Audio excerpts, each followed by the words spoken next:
Hello, all, and welcome to another episode of The Athlete's Advocate. I am your host, Ashal Tack, professional basketball player and author of The Reality Behind the Glamour of College Athletics. Today, we are joined by a very special guest. I will let her introduce herself in just a moment here. Her name is Tiandra Williams. But we are doing a segment this year called The Pivot Portal, and this is where we interview professionals in their careers to share their stories as well as expose, their line of work to our athletes to show a different world, outside of just playing sports and just expose them to that world early on so they know they're able to pivot at any point, be comfortable in that transition. So, Tiandra, thank you so much for being here today. Oh, hello. That was a wonderful introduction. I'm so happy to be here. I love podcasts like this. Like this is something I wish that I had when I was in college and I was in high school, even entering the workforce. So very excited to be here. But as Michelle said, my name's Tiandra Williams. I'm a former, collegiate athlete. I played basketball. I actually knew Michelle in high school. Currently, now I do work in sports. So I'm a brand manager with UFC at the moment. But but I don't always like to introduce myself and just say what it is I do and what it is I've done. I consider myself a strategic storyteller. That's what I have on my LinkedIn because it just leaves so much room to explain more about yourself. Absolutely. Well, like you said earlier, we kind of know each other because we went to the same high school where I remember you being this phenomenal basketball player. And you actually went on to get a scholarship and play the D1 level. You played at Northwestern University. You played there for 3 years. First of all, how did you graduate in 3 years and not more? And then in addition to that, how was your transition? Because I know a lot of athletes coming out of high school really struggle with that transition of being a star high school athlete to now, in the college world where everyone is just as good as you. So how was your transition like for you? Oh my gosh. So I will say, and thank you for saying that about the high school days. So I want to say it's actually interesting. So I went to Northwestern State in Louisiana. Uh, I would say the transition, I think it's interesting. I think it's great. I think you learn about a lot about yourself during that time period. Cause again, you do go from being like that player, right? And everyone else is just on, that same level. And it's a great opportunity to, I think more mentally, kind of figure out where you're at. But challenge yourself. You get used to it. It gets fun. I'm sure there's a lot of tears along the way. I don't know about anyone else. I had a lot of times I just cried it out.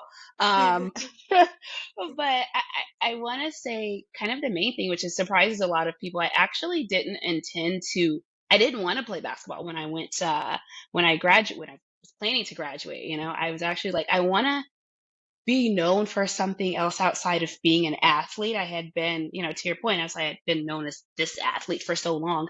And I was like, I Mhm, want to be known for something else. I want to be different. I still want to work in sports. I always knew that. mhm. But I got to a point where I didn't know if I wanted to be the athlete anymore. And I'm so glad at the tail end of graduating, I decided, no, I want to do this. I still had some full offers on the table. So ended up choosing Northwestern State. I thought it was a good, pivot being away from home but not being too far from home. So that's how I got there for the most part. But I will say, and you might ask me this later, I didn't actually graduate in 3 years. I graduated in 4 years, but decided not to play my senior year. So we might get into that. So I'd love to even explain that Later. decision because it was tough. It was a tough decision. Right. Absolutely. And you've had a lot of, transitions in your life. And I want to kind of touch on that transition from being an athlete as a basketball player to then now arena football. Can you please just kind of give us an idea of what that is, first of all? And obviously the training is different, but how did you have to prepare mentally and physically?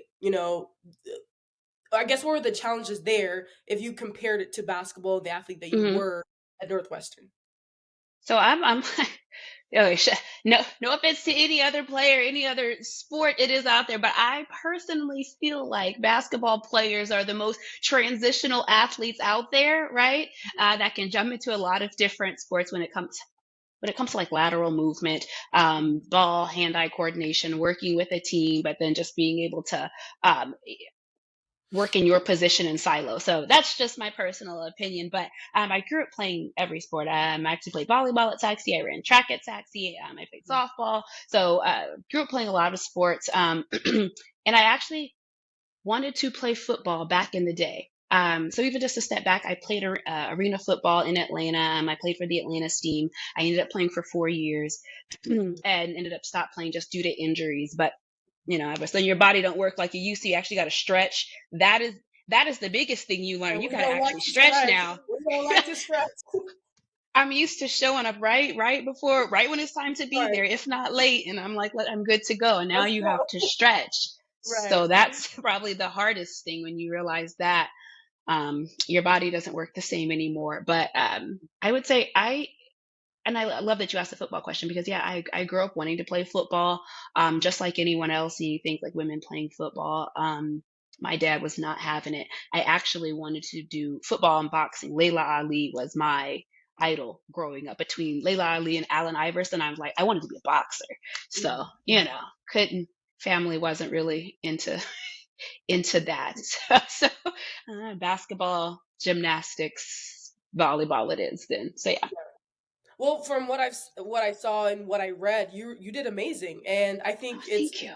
like it's huge for, first of all, as a woman, to transition from a sport where, there is contact, but there's not a lot of contact, to Hmm. transition from basketball where it's just up and down and you're just running, to now football where, you might get tackled or whatever the case may be. So I think that transition there was a little bit interesting for you to do. Yeah, you have to be a little bit of nuts, Yeah. a little bit of crazy. That's why I was like, it's a good group. I feel like because it is. It's actually, and I don't want to spend too much time on it because I know you have a lot of questions, but it's so interesting because you think any other sport. I started playing basketball when I was 4. This I did not play even have ever been to any type of football practice, like nothing. Nothing. I was 23, and that's the hardest thing about it is as an adult, someone's now having to talk to you and teach you like a child. And Right. as like a proud person, I'm like, I don't know if I could get with you talking to me like this, but I know I need it, right? So I think that's the thing. Like I was 23, there was women who was out there was 40. It's their first time playing. It's like a lifelong dream for someone, and you're invested in it. Mhm. And so I think you're working full time. These women are traveling in town from all over the country just to do this every week, and it's a real commitment. You really have to love it. That's why I say not just because of the physical contact of the sport, but a little bit of crazy to say I have a family, I have kids, I'm a full Right. time job, and I'm about to travel across the country every weekend just to try to practice or even try out for this team where, I could get hurt. Um, Again, body's not what it used to be. So that's, I think, the fun part about it. It's also the tough part about it, just starting something new after you've done something else for so long that you are really good at. Right. But I think you did a good job in terms of your pivots. The pivots that you made outside of just being an athlete were very notable, at least to me. And I think my audience will learn a little bit about you and the work that you've done in your professional career, and the list of just the experience that you have, and the accomplishments you were able to kind of get under your belt, while you were in school and after school, and then where you are now. But I kind of want to go back a little bit. You said, you decided not to play your last year. What made that decision tough for you? And how did you feel after you made that decision? And what type of support did you have around you moving forward? It was a tough decision, just because I will say I wasn't always. There's a lot when you go into not only the collegiate world of sport. It becomes at that point in time, it does become more business, and you think even just professional at that point. There are just so many things that go into that you do have to find your balance of I do this, I love this sport, but there are a lot of things that just can take your just the fun out of it sometimes. And so at that point you do realize like, yeah, it's becoming more of a business, right? Mhm. But in that sense, the tough part about it was, you're busy all the time. Man, I think it was my freshman year or sophomore year, where our schedules went to, it used to be if you did away game, home game, away game, home game. And then it just went to where if you were away, you stayed away. So you left on Wednesday and you might get back Sunday night or Saturday night or Sunday morning. So you're gone half the time. So there is no, once you get to, I'm about to graduate, I need experience. There isn't Right. that, you don't have the time to join any programs at school anymore. There's not room for internship opportunities, even on campus, nonetheless. I mean, obviously not off campus. And you start to really think, all right, how am I going to transition? I'm now a senior. How does that work?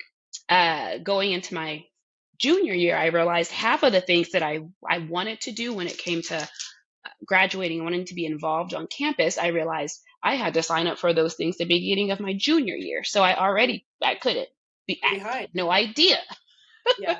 I'm like, Right. oh, y'all already selected the people that would be, in these organizations. Like, I didn't have time to make any meeting that you all had ever. So, it was one of those, okay, do I want to keep playing? I love this. But at the same time, once I leave here, I personally I never had any want to play professional.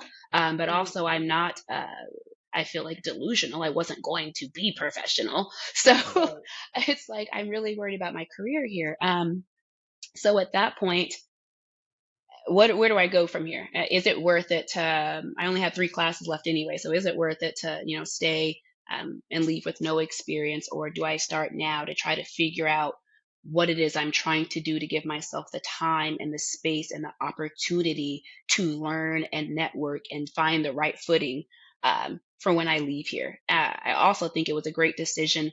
So many people struggle with identity once they're no longer, as I mentioned, that athlete. So it was a time where I'm still close to it, but I'm not really out in the real world yet where I have time to figure out who Tiandra is without being that athlete anymore. Right. And that's so powerful. And I believe that, we should encourage our athletes to be able to make these decisions for themselves and to be Mhm, realistic about their careers, their futures, and say, hey, you know what, sit down with themselves and say and self-reflect and say, do I see myself playing professionally? Yes or mhm, no? Is it possible for me? Yes or no? And at mhm, that point, you can then make the decision to pivot into other things. Like you said, there are organizations that you have to join early. Internships don't come by easy, right? Just because you're mhm, an athlete doesn't mean anything. Like you have to put in the work, and then just kind of exploring everything that you're interested in while you have the time to do that. Because once you're mhm. out in the world, it's like go go go, right? Yeah, You don't before the bills, okay? Before the bills, before the before the bills come. before the bills come, okay? So figure it out in college. But I Mhm, love that you took the time, and I know it was a hard decision, like you just explained. I love that you took the time to really sit down with yourself and say, "Hey, you know what? I love this, and I can still be involved somehow, but I have to think about my future, and I have to start now." mhm. I Yeah. don't think we consider that as athletes very Mhm. often. Now, I want to get into before we get into your professional career. You Okay. decided to go to grad school right after undergrad, okay? Only like 10% of people in the world do this where they don't take that gap year or 2 years, they go automatically. What gave you the strength after you just did 4 years in college that just screamed, you know what, go ahead and get your master's now, get out the way, and then just start, living your life? I I never encourage anyone to do that now. So when people see that I've done that, I was like, oh no, I don't encourage that you do that. Right. Um, but it's one of those things, especially I think the gap year actually helped. My gap year technically was like my senior year of college because of that, right? And just trying to figure out, I don't think grad school is for anyone to still be trying to figure out what it is that you're wanting to do. I Mhm. feel like I got so much out of it just because I could be intentional about it. Um, but it was definitely a rush period because I finished grad school in a year. So I, when I went in there, as soon as I knew that's what I was going to do, I figured that out my senior year. I started studying for my GRE. You have to really, really, really, and I encourage everyone, not even just grad school, but look at your undergrad, and I would love to get into this, but just staying on that end, be very specific about your programs, be very Mhm. specific about the areas. I went to Georgia State and Atlanta specifically because I'm like, I need a hub that has a lot of professional teams, that has a lot of marketers, that Yes. has a lot of corporations that have like people might not think about it, like a Georgia Power sponsors a Mhm. sponsor for every single professional team in the Georgia area. That so a lot of companies that have those opportunities so that I haven't had any internships at this point, that so I Mhm. can possibly get an internship or maybe meet some people. So or start to build the network because I left college with no network in sports whatsoever. Mhm. Um, I knew no one. So, I have to be very intentional about where I move, the type of program, what it is I'm studying, my access to internships. So and obviously, it costs money, right? So Right. that as well. So it was a lot. It took me a long time to decide what school I was going to go to and then what program. And when you're looking at programs, it's really not it's really about who went to this program, and who do they produce? Are those Right. people that came out of the program, are they still involved in this program at all? And those are questions that you should be asking when you're going on visits or when you're just calling up to the school. Like, are they still involved? Because those are the people who will essentially now be a part of your network. What does your school's network look like as a whole? Right. Um, and that even varies by program. So Right. some schools really are like, yeah, whether it's science, education, whatever it is, yeah, we have a great network for that. But they might not have a great network of people who work in communications. So you Mhm. have to look for your program very specifically, who they've produced, what network that they have, and how the school can help you, especially if you're starting out with nothing. And I feel like Atlanta had that environment for me. Mhm. I love that you shared that. I think these are questions that I think athletes should implement in their questionnaire that they ask coaches when Mm-hmm. they're getting recruited, and not just for those athletes that go back for their graduate degrees, but when they're getting their undergrad, it's like, okay, like you said, like what is the hub looking like? What are the connections looking like? Who can I Mm-hmm. network with apart from basketball, right? Apart from being on the court on the field, like who are these people and how can I get access to them since they already have access to They me? already You have know what I mean? access. Yeah. So that's very Yeah. important. Now, before you got into your current role, first of all, your list of accomplishments, like I said earlier, and your experience is just like extensive. It's like it's it's huge. So you work with notable brands like Adidas. You work with Octagon, Mastercard, Google, PlayStation, so many more brands. At what point in your career did you work with those brands, partner with those brands, and how did that lead up to the current role that you have now? Yeah, it's a very good question. So, again, this is really specific. I feel like for people who, again, want to work in sports. Mhm. Um, Crazy thing enough, I actually, because you should take any opportunity to talk to anyone. Anyone who's older than you, it doesn't even matter. I feel like it almost doesn't matter what career they're in. It's even better if you can meet someone that is doing, or at least in a realm of what you want to do. Right. But I started my career, I think I got my first job. I graduated in December, and I got my first job out. Started in early February of 2015, I believe that was. Yeah. So I actually got the idea of where I wanted to start looking at before I actually started grad school. Was I was working in sales retail at Cole Haan, and at that time, Cole Haan was an affiliate of Nike, and so a lot of people who worked for corporate Nike would come into the store. And so I would just talk to them, pick their brains. I mean, they have to talk to me because they can't get what they want, these shoes, unless they're talking to me anyway. And so I would ask, like, how'd you start your career? How'd you get there? Like, here's what I do. And just where'd you start? How'd you get your foot in the door? And I Yeah. met someone, and he said he started in grassroots marketing. He started in field marketing. Um, and I'm really getting the nuance of what that is, what that looks like, because that's not something that when you're studying that you have literally no idea what these freaking titles mean. Even as you're in the industry, you start to realize the titles are, you got to look at the job description. The titles really are, they're made up. Just yeah, right. It's like, They what don't is this explain the title? role at all. Does it? Yeah.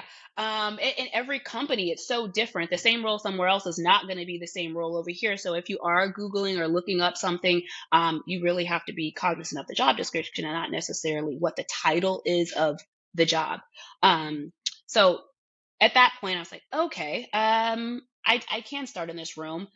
Field marketing, really looking at what that is. And so I started off with as an Adidas field marketing rep in the Atlanta region. I did that for 4 years, and everyone had so many different backgrounds. So like one thing I tell people a lot is be intentional about what it is that you want to do, even if you're saying that down the road that's not the path you wanted to take, but you'll know that because you were intentional about it at first.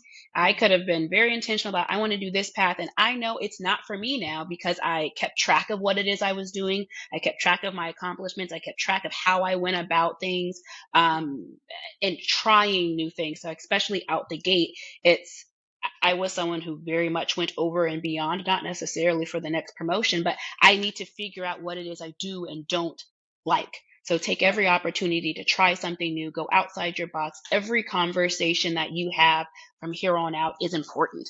Right. Everyone that you meet on the job, you never know who they are. I've met some of my biggest connections from my part-time jobs, because I had a full-time job and part-time job. Mhm. When I was working with Adidas, I also worked in a restaurant. I also worked in a gym. I also worked in a vitamin shop. I had so many different part-time jobs, and I met a lot of people that helped me out along the way. Not even from my job. I met them when I was waitressing. Mhm. Because of how I spoke to them, and because you talk to people like they're people and not just being transactional about their job, they're like, "What do you do?" Here's what I do. I think I met my first ESPN connection was from someone who I was, serving wine to. Would have never thought that that's who they were, but just conversation. So Right. being intentional about all of that. Um, I want to say kind of next down my road, because I was on the agency side of things. I continued on the agency side personally. I think that that's great for someone who wants to work in sports and doesn't necessarily know the industry of sport that they want to be in, the type of role that they want to be in, because agencies, you might work for 5 different clients at the same time. Mhm. Whereas if I worked on the brand side of things, so just to break that down for anyone, the agency side, I worked at Octagon, and while I was there, I worked for various brands such as PlayStation, MGM, JBL, Mastercard, um, and then helped on different accounts at different times. Mhm. Whereas if now I work with UFC, I do like my role, Mhm. which it doesn't give you as a young professional. You're able to decide, oh, I don't like doing this for this team. I'm not very good at that. Or I don't have interest in it. So at one point in time, you get to try a bunch of different jobs and a bunch of different roles. Mhm. Um, and then you can kind of better decide. So for me, agency really helped me figure out what the heck all Mhm. these roles are. And then also you get to learn about a lot of different organizations that when someone's like, I want to work in sports, and I don't think comes to mind, a lot of people are like, I want to go work for Mastercard. Mhm. Mhm. Mastercard does a crap ton of sports sponsorship. Um, and I don't think people think that. They think Nike, they think Adidas, they think, oh, I Right. want to work for a team or a league. Yeah, now you realize Mastercard does a lot of really dope things. Apple does lot of really dope things. Google does a lot of dope things. Right. And if you want to work in sports, yeah, go work at Meta, go work at Twitter, things like Right. that. So yeah, Yeah, and I'm so glad that you said that because we don't often think about the brands that partner with the sports brands, because essentially you're still in sports, right? yeah, You're you're still in still sports. space, exactly. So you don't necessarily have to work for Nike to be in sports. So I like that you brought that up. And now you are a brand manager at UFC. And Hmm. so earlier we talked about how like the title doesn't really reflect the job sometimes because you might be doing more than what the title entails. So could you please give us a breakdown of what that means? What do you do? What is your day to day? And kind of paint a picture for all of us here, or for people that are looking to get into this space or Hmm. whatever the case may be. Take a step back because I would like to even explain how it is like really specifically. And when I say intentionality, um, I back when I was actually specifically looking. So my first job I had when I was working at Octagon, my first client that I was like the most billable to, I was with our PlayStation account and I was on our experiences side. Um, and in that same group, we had people who did, we focused on experiences, focused on brand, focused on activation, a strategy portion of that team, an influencer marketing portion of that team. And so at that period of time, um, I went to them whenever at the height of COVID, but they were going through a rebrand, but also the launch of the PS5. So it was such a great opportunity that I technically was on experiences, but I also got to work with influencer marketing as well as some of our team that did some more of the strategy side. So Mhm. I got to see, and I always kind of knew I wanted to be in strategy as opposed to execution. However, I think it's very important that you learn, for me, especially if you're on the brand side, I was a brand manager, a senior brand manager, and I'll explain kind of more so what that is that you have at very least, a foundational understanding of everything that you're going to touch as a brand manager because you're building out overarching strategy for all of your teams. So our team, four people on our team, and However, we build out the strategy for what the social component is going to look like, what brand activation is going to look like, what our brand voice is going to look like. It's the team that might decide what is our colors, what is our fonts, who is our audience we're trying to reach, what is our tagline. Like it was probably the brand team that came up with "Just Do It," right? And there's a lot that goes into figuring that out, but that's that team that figures out the overarching strategy of what you're going to do for the next 2, 3, 5 years, or just launching the brand as a whole. So, and then all of that strategy funnels down to the different executional teams. But I knew I wanted to be in strategy, I believe, from high school. I just didn't know what the title was or who I was supposed to be looking for. I had no idea what I'd be looking for to get there. So, Yeah. yeah, it was a breakdown of what we do. And I also love this role because, again, you get my dog is literally up on the couch. Okay. Um, Oh my God. You get to really see how everything plays out because everything essentially goes through you. And so that's actually the main thing that I like about it because along the way I learn about a lot of things because I have to approve something that has to do with NFTs or crypto. I have to at least learn some foundational stuff about it. So it forces me to learn how it's applicable in this space. And so you just get to learn a lot along the way of things that you have no idea. Yeah. Well, with the breakdown you just gave about the role, what you do, kind of what you face, can you give advice to individuals that are either looking to pivot into this space from maybe other industries or other backgrounds, or even for people that don't have experience, maybe they have the education but not the experience, or Mhm. they have a little bit of experience, not the education. What would you offer those individuals? I would say be, oh gosh, maybe go. Um, be willing to. I don't. I also tell everyone not to do the same path that I had. Because I mentioned.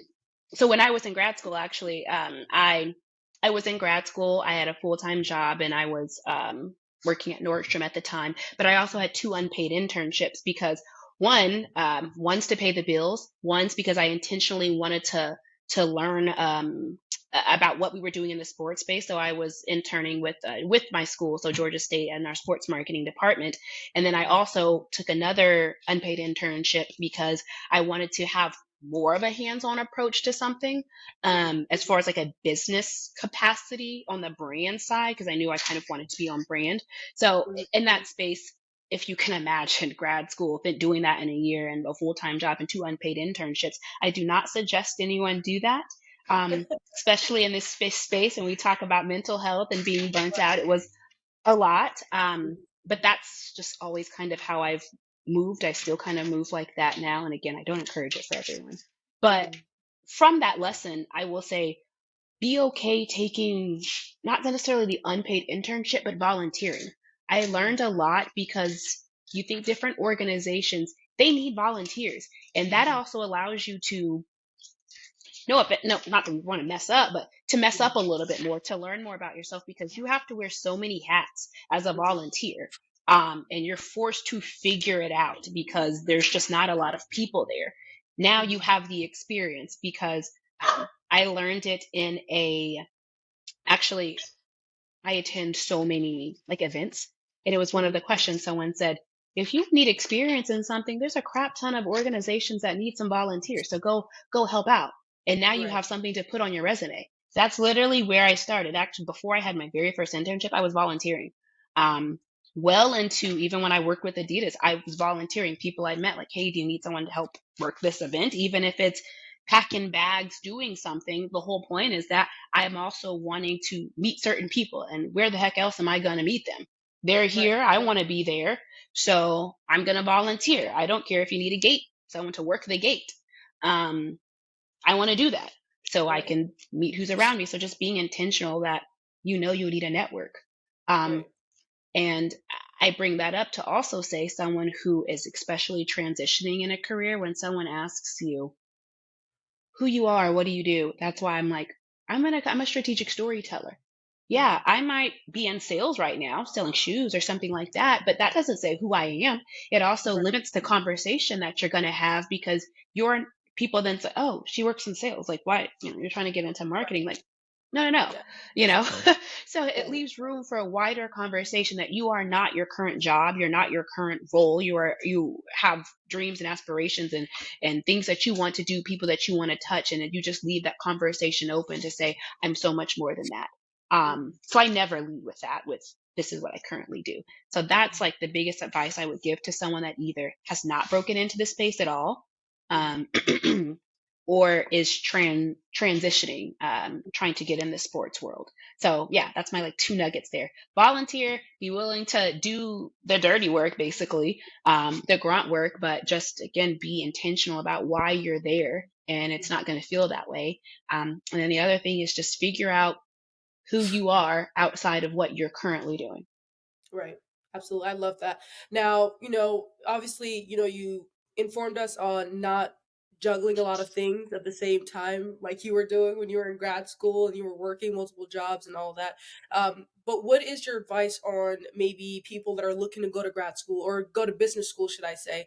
I'm starting to see that business school isn't as popular anymore. Not a lot of individuals are going just based on how our society is transforming and evolving and how technology is really shaping our society and the ways that people can really make money or the types of jobs that are coming up that you don't necessarily have to go to school for. So what are your thoughts on business school for those individuals that have those aspirations, that don't want to go because they don't want to pay but they feel like they have to go? What would you offer in that space? Um, a lot of those is like there again, there are so many free tools. I'm like a lot of them's a certification. And you can get a free certification from a lot of places.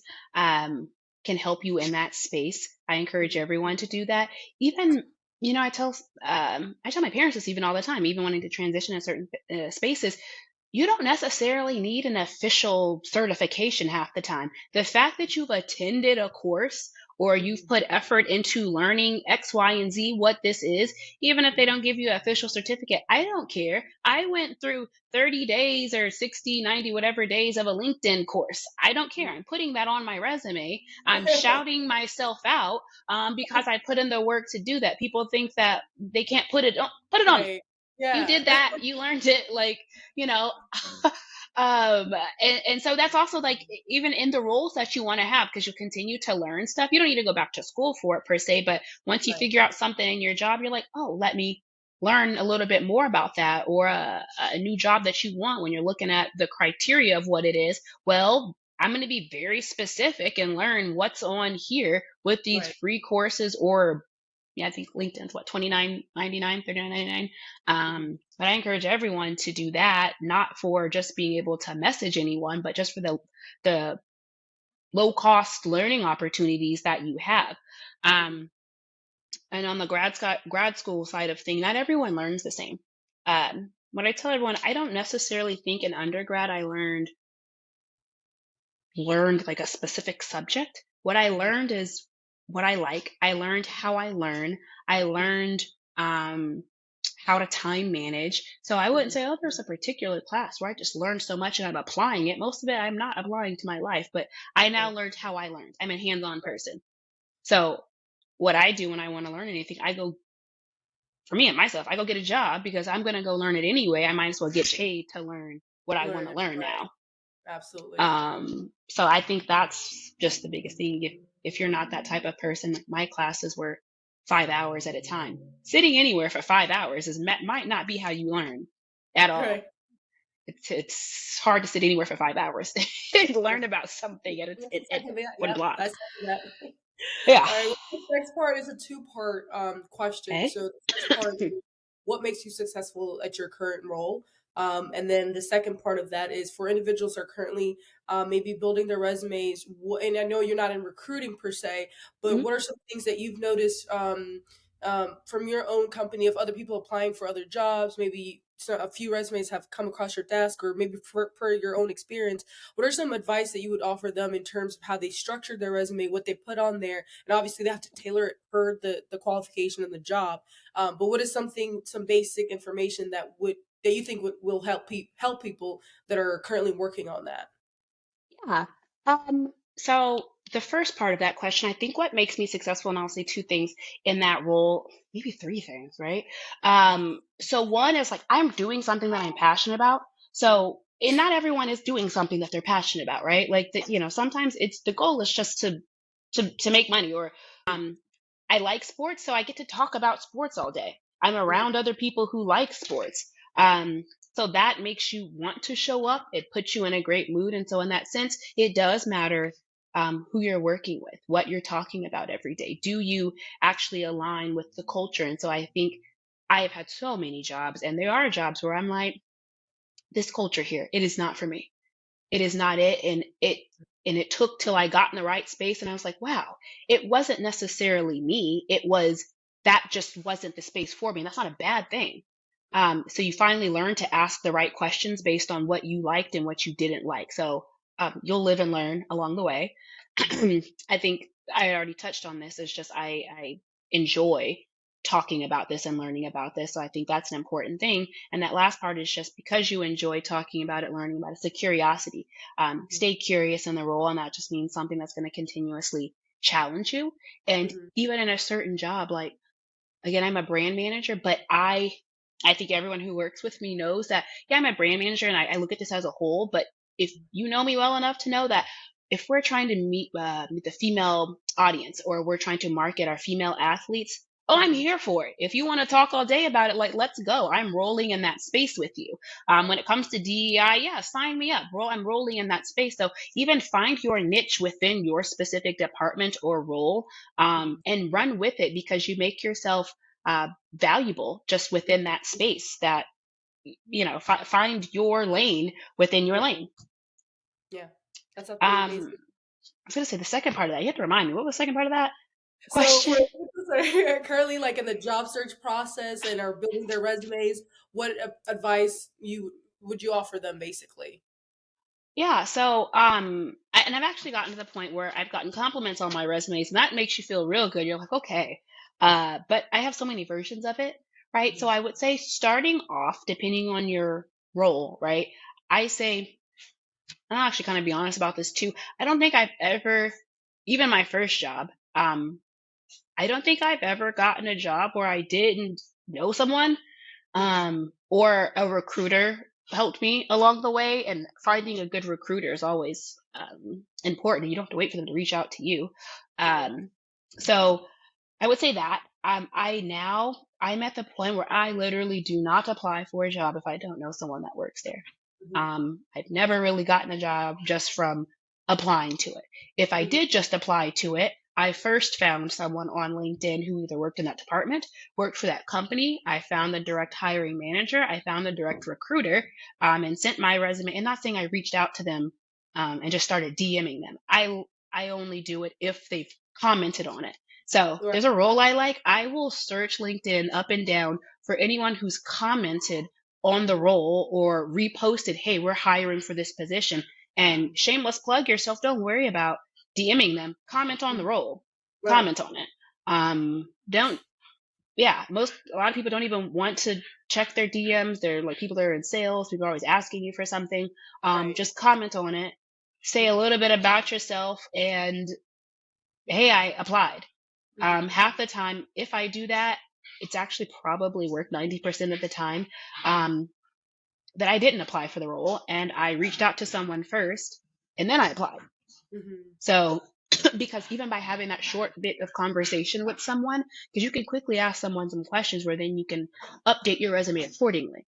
Right. Right. So that when they look at it, you're like, oh, we had this quick chat. And I will say, kind of a thing that I do if I do see someone who's posted about a role that I like, I go back and look at their activity to see their conversations, so I can see the type of things that they're talking about, that they're commenting on. Search, Mhm. process or that are currently building their resume right now, what would you offer them? So I'll first start on the tip side of things. I'm a big advocate of LinkedIn. I would say even my first job, I worked with a recruiter at that point in time, because again, I was specifically looking for grassroots roles, and at that time I knew I wanted to work with Adidas or Nike, so I was specifically looking up recruiters that were hiring for roles like that. Um, Mhm.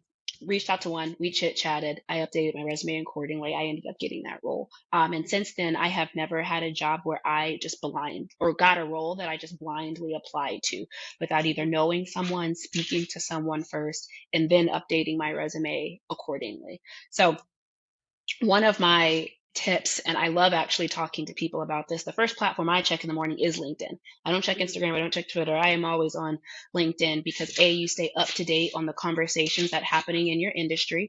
And I Mhm. say be specific in um, updating your LinkedIn accordingly to see what you want to see. You can Mhm. follow specific posts, follow specific hashtags, and I say absolutely follow people that are doing what you want to do. What are they talking about? What are they commenting on? And Mhm. you're now becoming part of that conversation. And honestly, you'll start to meet people. Or at least they'll start to recognize your name, whether they've ever spoke to you or not. If you happen to be in the same room with them again, that you can kind of like, yeah, we chit chatted about this. I commented on your post, or I saw you speaking about this. You start to learn what's going on by following the right people Right. on LinkedIn. And my other tidbit of that, as far as you using LinkedIn appropriately, a lot of people feel like they have to pay for LinkedIn. Again, I don't pay for LinkedIn anymore because my job allows us to learn do use has LinkedIn Learning for us, which again is something I think people should look at. But Mhm. I say pay for LinkedIn if you want to use the learning tools. I don't say pay for LinkedIn if you're wanting to just be able to DM an unlimited amount of people that aren't going to reply anyway. Right. Use the comment section. Someone's posting a job, comment on it. You like it, say, hey, I'd love to chat with you about it. Like they're posting about it, they're ready to comment, they're ready to talk about it. And again, then update your resume accordingly before you apply for the job.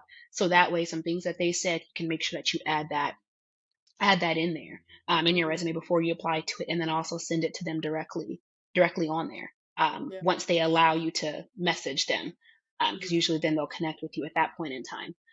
So yeah, just being very intentional about how you use LinkedIn. Learn to love LinkedIn, Mhm. and that's what I'm saying. And be authentic. Don't try to force a conversation with anyone. A lot of people say, I haven't been in the industry. Like, what value do I have to add to anyone that wants to reach out to me? Just be a part of the conversation and don't feel the need to rush, rush, rush. Just genuinely connect with someone, or they will genuinely mention something that you might know a tidbit about. And that Mhm. is your time to shine and be a Right. part of the conversation. So look out for those moments. Um, again, as far as a resume, um, if you are, well, I'll step back. Actually ask people, if you actually do get in the room with someone, whether it's a recruiter or someone that you're speaking with, feel Mhm. free to ask them about what they think on your resume, what stood Mhm. out to them, what didn't stand out. Like, no shame. Ask them. Mhm. They would probably like that you're actually looking for feedback, because up front you're already looking to get better. Right. Yeah, don't feel stupid about it. So, and literally, that is one of the questions you should ask. Why did you want to interview me? What stood out about my resume that made you choose me? And at that point, you can then highlight that. You can delete Right. a bunch of stuff that wasn't even necessary, that they didn't care about or they didn't even look at, and you can now go into in depth on the things that they were excited and saw on your resume. Yeah. Um, I would say, again, if you get to the interview stage, there are people who I know I'm going to be interviewing with. Mhm. Again, I find them on LinkedIn, I find them on Twitter, I find them on Instagram. There are people who I know they love shoes. The one thing I'll put at the top, I have on my resume like three highlights, and that's like the one thing I change. And actually pictures. Um, Mhm.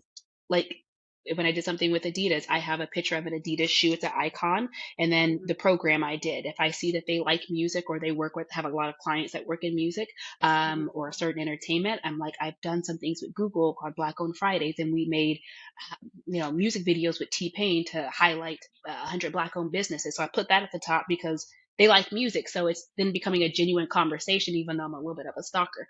So I was gonna say you're a top-notch investigator there.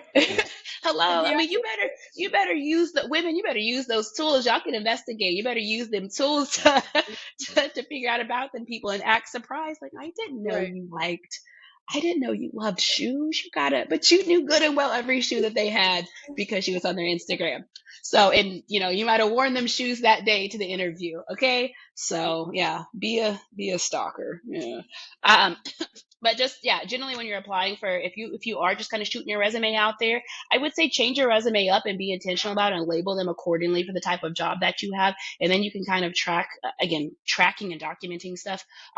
Which resume version of your resume got the most hits, and then figure out why. And then you're like, okay, this method works. And the last thing I would say was, on a resume, even if you don't have the experience, lead with what you accomplished in that space. That's why you should document the things that you've done.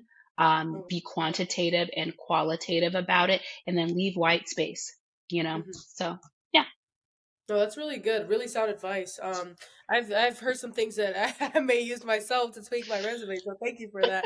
Um, I do want to get into like the perks of the role that you currently have, both professionally and personally. But I wanted to talk about a topic that I feel is very important, and it's something that I haven't personally experienced, but I've experienced it through other people, and I just think, when it comes to the sports industry, especially on the women's side, there's a lot of gatekeeping that's happening where opportunities that should be put out there for other people to get exposed to aren't really being shared, or they're only being sent to people they know, or they've connected with. So how do you feel about that whole situation, and do you think COVID really exposed that side of the industry, or where are we heading with those types of things, being a woman in this space, being a black woman in this space, and then having to deal with those challenges, and then on this end, knowing that those people that you thought were there to help develop you and help you grow and support you are the ones that are really not there for you. If that makes sense. Oh no, I've yeah, experienced all of the above. Yeah. um, I would say even some of it is intentional, but also not intentional to a certain Mhm. extent. Um, I would even say, there are also on the other end, um, let's say myself, I'm very intentional about trying to get where I'm trying to get, and then you do have some people who are like, I don't want to push the needle too much.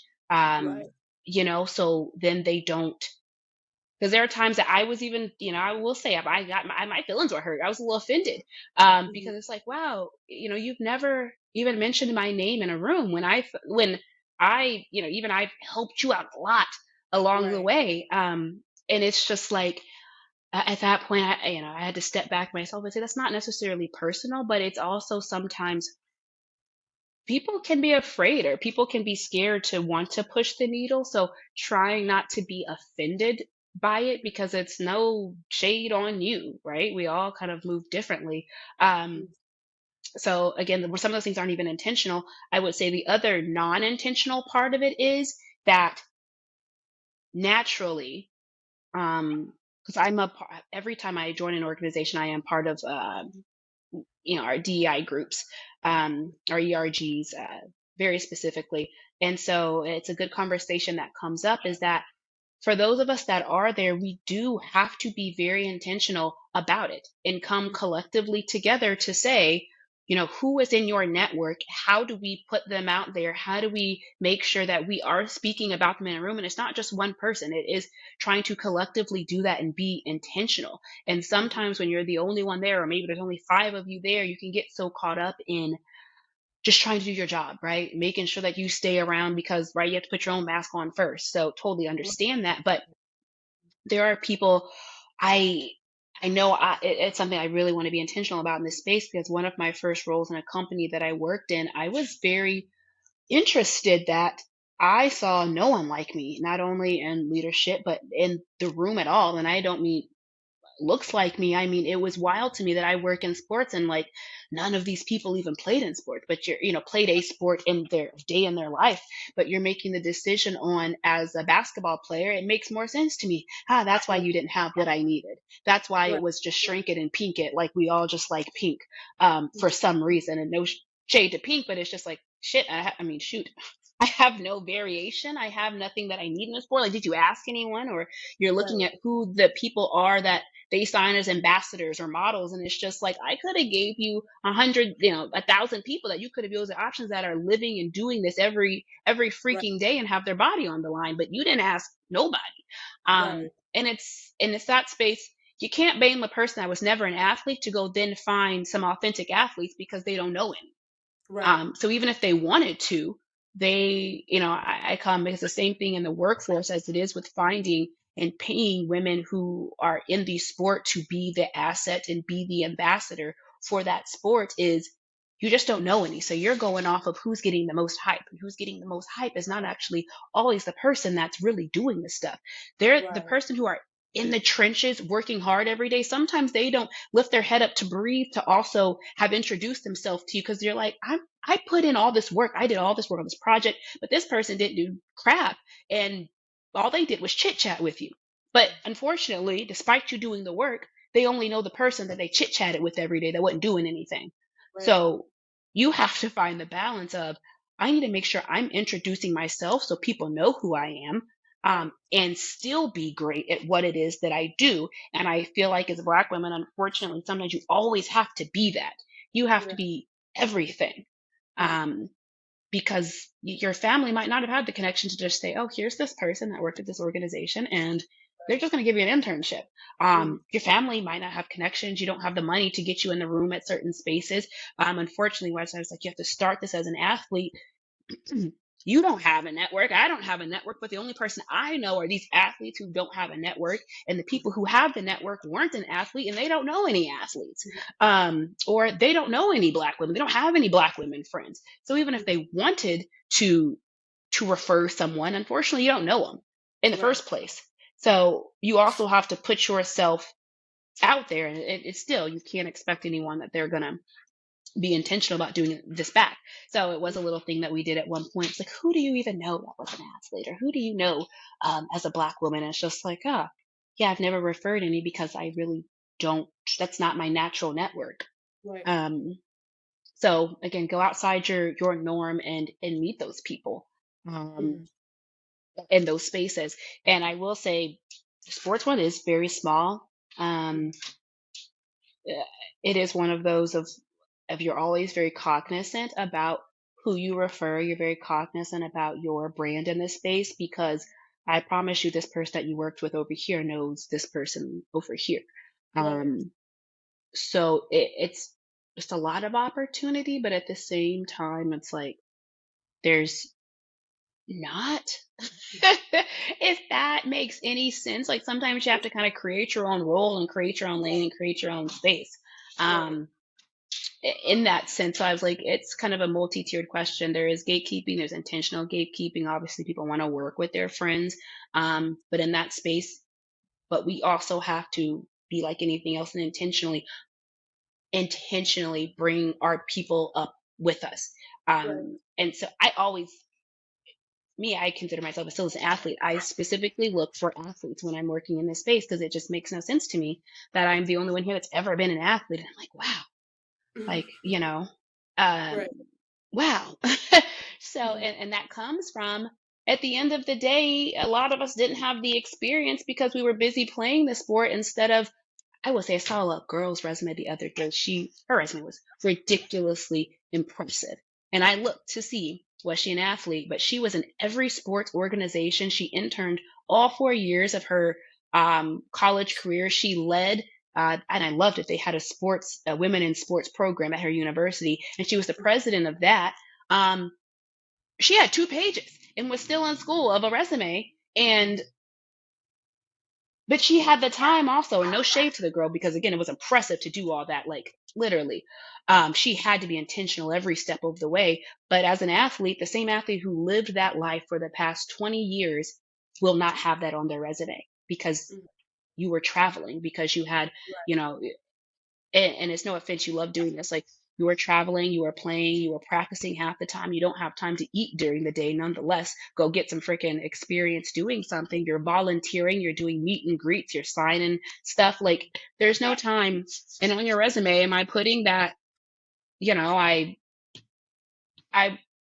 I just don't even know what you're putting on there, right?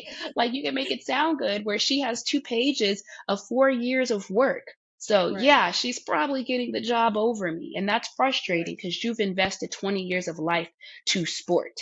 right, Um, and it doesn't look good on paper. So right. you got to figure out sometimes be creative in how you put yourself out there. That's why it's like, all right, I'm volunteering now and I'm going to force an introduction. Right. Um, somehow and I know who's going to be here, so that's where my stalking comes into play. Right. Maybe I'm wearing someone else's favorite color, or I'm purposely wearing the t-shirts or purposely wearing the shoes, or I purposely bring up a conversation where it's like, oh, we both like this, what could we think, what did I already know who you are and you're about and your second cousin, and I'm ready for this conversation. So Right. yeah, like you got to go about it differently, unfortunately. But yeah, be heard and make sure that the people that are in your space and in your corner are going to speak your name when you're not in the room. Right. And Yeah. yeah, and that comparison you just made is a sad reality, but it is a reality, right? And so I think having these conversations really help because then it brings out the consciousness in athletes to be like, okay, like what am I doing, right? I need to wake up. The little time that I do have, I need to find time somewhere. Talk to these coaches that have these connections. Like most of the schools that you Yeah. go to, like these coaches have deep connections, you know? And so telling Mhm. them what your intentions are, especially if you're a star athlete, they will listen to you, you know, so Mhm. taking advantage of that really helps. Now as a 7-year professional in this space, you have established yourself and there is just tons of stuff out there to support that, right? To back that up. For athletes, and you just kind of touched on the subject a little bit, for athletes, like you said, that are graduating with no experience or have played pro, now they're getting into this space and they don't want to go into coaching and they don't want to go into sales or whatever the case may be. How do they get into this space? You know what I mean? Who are their allies? Like who should they look to or what should they look to? What resources should they take advantage of? If it's not out there yet, how do you see that being formed? You know what I mean? Like, Mhm. what does that look like? And again, I would say just like being intentional in your learning, Mhm, like podcast, finding the podcast, and instead of you got to sacrifice some things. Like instead of maybe watching TV, like I find time during the day where I have this set time for learning. Maybe I find a new podcast. mhm, But there's so many tools out there now. And again, it's like being intentional on your LinkedIn about who you follow on there because you don't need to connect with people. And that's my thing too. I tell people, don't worry about connecting with them. Follow them first. See the mhm. conversation that they're having because you can now see who they follow, who they are commenting on and things like that. Mhm. Now, all of a sudden, they might actually accept your request because y'all happen to have connections in common now.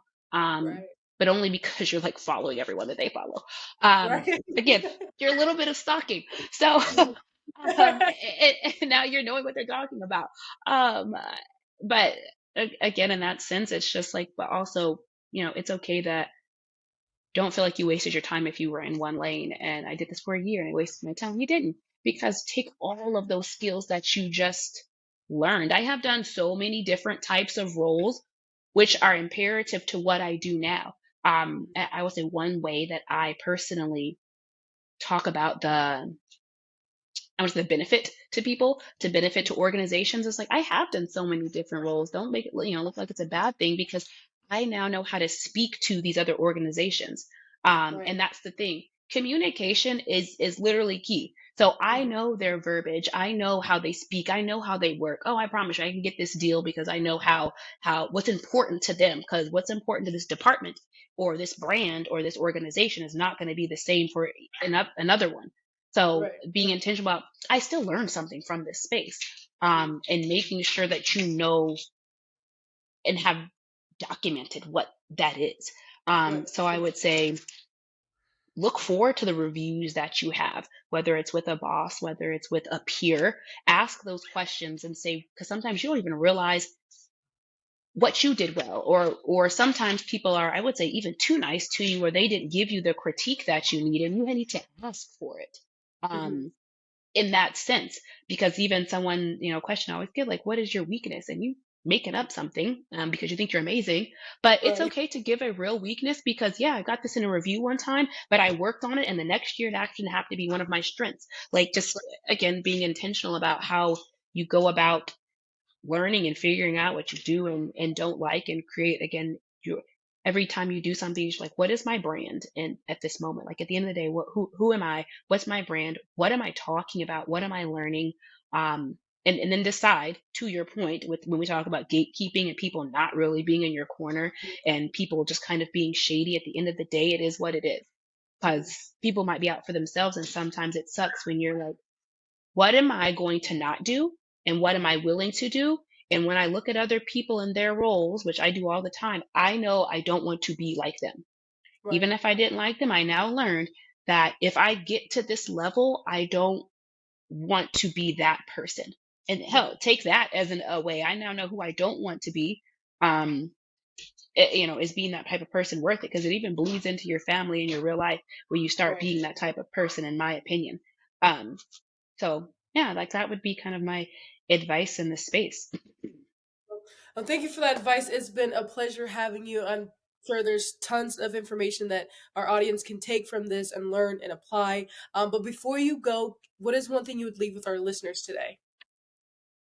The one thing I would leave, 'cause I'm super long-winded, and I told you, Michelle, I'm long-winded. The one thing I would leave is don't give up on yourself, and I feel like that's the great thing about being an athlete. You've been there, especially when we talk about the different transitions, from struggling with your identity to coming to a new space and you were the new person to um, being the star to maybe you're sitting the bench and having to have those hard conversations with yourself. um, I would say don't give up on yourself, but I saw, and many of us might have seen it, that like I loved it. It's a quote talking about water. um, Water at the airport is $5, but it might be a dollar at the gas station, or at a stadium it's $10, because the value of that water in the space that it's in varies. So I've been here when I thought, am I doing the right thing? Am I on the right path? Because it got so hard at a point in time, like, do I even want to work in sports anymore? This is always what I've wanted to do. And Mhm. I quickly realized, yeah, you're still learning. There's still things that you need to learn and grow from. But at the same time, it might just be the environment and the value you provide in that environment. So maybe look elsewhere for that instead of giving up on who you are, giving up on your dream. Find a place where you are valuable, and valuable in the most authentic way, because it's okay to say this organization doesn't align with my values, doesn't align with who I am. Still learn what you learn from it, but don't give up on yourself because of that. Right. Now, if people wanted to connect with you, or if they had follow-up questions, to this interview, where can they find you? Where can they connect with you? In addition to that, also, what are some projects that maybe you have coming out, if you can talk about them yet, that we can either support or our listeners can Oh support, yeah. or things that we can look forward to that are coming from you this year? Yeah, so you can find me on LinkedIn. It's actually I do respond often on my LinkedIn. It's the first thing I look at every day. So Mhm. Tiandra Williams on LinkedIn. I'm very active there. So yeah, feel free to find me. And I'm glad you say that. Projects that I have coming up this year. I do plan to launch my brand, and actually one of the things that I talk about so much is branding yourself as a person in this space, but also finding programs and internship programs is one of the things that I want to do, is help build the foundation for athletes. So my organization, which I will definitely plug you in with, is going to be Shot Caller. So with I hers like at it. the end, I like they thank you, because I'm like, at the end of the day, we want to be shot callers in this space. And that's how I brand myself and how I think of myself every day. So that will essentially be tools for athletes that want to work in this space, again, how to brand yourself in this space, but also women in sports. How do we reach them, um, it.